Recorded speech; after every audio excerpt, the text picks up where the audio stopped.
तो भाई लोग, आज हम एक नई सीरीज़ स्टार्ट करने वाले हैं। अगर आपको ये वीडियो पसंद आती है तो इसे लाइक, शेयर और सब्सक्राइब ज़रूर करें। चैप्टर की शुरुआत में हम देखते हैं कि कई सारे लाशें पड़ी होती है, जिसमें डीमन और इंसान दोनों ही शामिल थे। तभी हमें एक आदमी को दिखाया जाता है। वह कहता है कि इस सारी फसाद का जड़ सिर्फ एक ही है। हम उसका चेहरा देखते हैं, जो कि एक डीमन होता है। उसका नाम डीमन कमांडर ग्लूटनी बताया जाता है। तभी वह डीमन हंसता है और कहता है, क्या तुम ही टाइनी हो? टाइनी कहता है, मैं मानता हूँ डीमन कि तुम बहुत ही ज़्यादा ताकतवर हो। तभी डीमन कहता है, तुझ में इतनी ताकत नहीं कि तुम मुझे मार सके। तभी टाइनी अपने हैमर में माना इकट्ठा करता है और ग्लूटनी पर एक ज़ोरदार वार करता है। डीमन कहता है कि हार मान जा बौने, तू मुझे नहीं हरा सकता। लेकिन टाइनी रुकता नहीं है और भी ज़्यादा फोर्स लगाता है। फिर हमें दूसरे पैनल में दिखाया जाता है कि टाइनी ने उस डीमन को बीच से फाड़ दिया होता है। तब टाइनी कहता है, चलो अब जाके मुझे शांति मिली। टाइनी कहता है, लगता है कि अब मैं भी मरने ही वाला हूँ। तभी हमें टाइनी के शरीर में एक बड़ा सा होल दिखाया जाता है।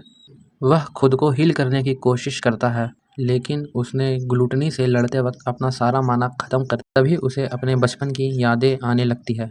वह कहता है कि मैं बचपन से ही मैंने एक वॉरियर बनने के लिए काफ़ी मेहनत की। वह कहता है, मैंने कई सारी लड़ाइयाँ लड़ी, जिसमें मैंने कुछ हारे भी हैं, परंतु मैं कहीं भी रुका नहीं।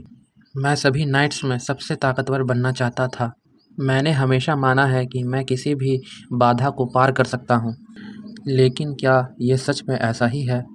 काश मैं पहले ही बढ़िया से ट्रेनिंग करता तो शायद मैं इस किंगडम को बचा पाता।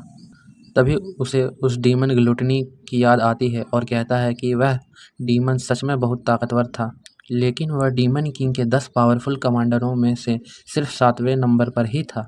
तभी वह कहता है कि साला, जब ये डीमन ही इतना ताकतवर था तो बाकी के डीमन कमांडर कितने ताकतवर होंगे। और तो और वो साला डीमन किंग, वो कितना ताकतवर होगा, वह तो अलग ही लेवल पे होगा। तभी हमें अगले पैनल में उन सभी कमांडरों की एक झलक दिखाई जाती है, जो सच में बड़े ही ख़तरनाक दिख रहे होते हैं। तभी हम देखते हैं कि टाइनी को कोई आवाज़ लगा रहा होता है। हम एक बूढ़े को देखते हैं जिसका नाम हमें स्वॉर्ड एम्परर बताया जाता है। वह कहता है, टाइनी तुम अब भी ज़िंदा हो, पर बदकिस्मती से मैं मरने ही वाला हूँ। पर मैं मरने से पहले तुमसे कुछ पूछना चाहता हूँ। वो टाइनी से कहता है कि तुम जंग छोड़ के क्यों नहीं भाग गए। तभी टाइनी कहता है, मैं सोच ही रहा था कि तुम क्या पूछोगे। टाइनी कहता है, क्या तुम्हें पता है, एक आदमी को हमेशा हर परिस्थिति में कॉन्फिडेंट रहना चाहिए कि वह हर बाधा को पार कर सके। और तो और मैं उस ईश्वर के प्यार से भी नहीं भागना चाहता। तभी हम देखते हैं कि स्वॉर्ड एम्परर ज़ोर ज़ोर से हंसने लगता है।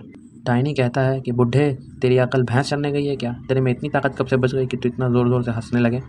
स्वॉर्ड एम्परर कहता है कि सही में मैं तुम्हारा भरोसा करूँगा। तुम अपने टैलेंट की बदौलत ही 10 सबसे ताकतवर नाइट्स में शामिल हुए। तब स्वॉर्ड एम्परर कहता है कि जब तुम वापस जाओ तो मुझे ज़रूर ढूंढना। टाइनी कहता है कि कहीं तू बावला तो नहीं हो गया है बुढ़े, तू और मैं दोनों अभी यहीं मरने वाले हैं। तब स्वॉर्ड एम्परर कहते हैं कि इसी जगह मैं तुम्हें एक सीक्रेट बताने जा रहा हूँ। तभी हम एक रिंग को चमकते हुए देखते हैं। स्वॉर्ड एम्परर कहता है कि मेरी बेटी का नाम लाइला है। हम देखते हैं कि टाइनी के चारों ओर रोशनी चमकने लगती है। तभी स्वॉर्ड एम्परर कहता है कि भूलना मत और जितनी जल्दी हो सके मुझे ढूंढना। टाइनी कहता है कि तुम क्या बक रहे हो। अगले पैनल में हम देखते हैं कि टाइनी की आंख खुलती है तो वह देखता है कि उसके आसपास की सारी जगह उसे पहचानी हुई लगती है। वह कहता है कि ये तो वही जगह है जहां मेरी बहन को उसकी मौत के बाद ले जाया जाता है। तभी हम देखते हैं कि कुछ लोग दरवाज़ा तोड़कर अंदर आ जाते हैं। वह लोग आते ही साथ टाइनी की बहन को लात मारकर दूर गिरा देते हैं। टाइनी हिल नहीं पा रहा होता है। हम देखते हैं कि वह लोग उसकी बहन को ले जा रहे होते हैं। तभी उनमें से एक आदमी, जो कि टकला होता है, वह कहता है कि भाई ये तो मर चुकी है। तभी उसका साथी कहता है, तो क्या हुआ, हम इसकी बॉडी ऑर्गन बेच के कुछ पैसा कमा सकते हैं। फिर हम देखते हैं कि टाइनी बहुत कोशिश कर रहा होता है उठने की। वह जैसे तैसे अपना एक हाथ उठा पाता है।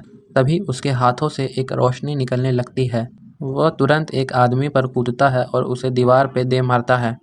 तभी दोनों लोग मिलकर एक साथ उसे मारने लगते हैं। टाइनी अपनी सिस्टर की बॉडी को बचाने लगता है और हमला नहीं करता। अभी टाइनी सोचता है कि यह पास्ट से थोड़ा अलग है। शायद मेरा पास्ट थोड़ा बदल गया है, लेकिन यह अचानक से क्यों? तभी टाइनी को बूढ़े एम्परर की याद आती है। वह कहता है कि स्वॉर्ड एम्परर बिल्कुल सच कह रहा होता है।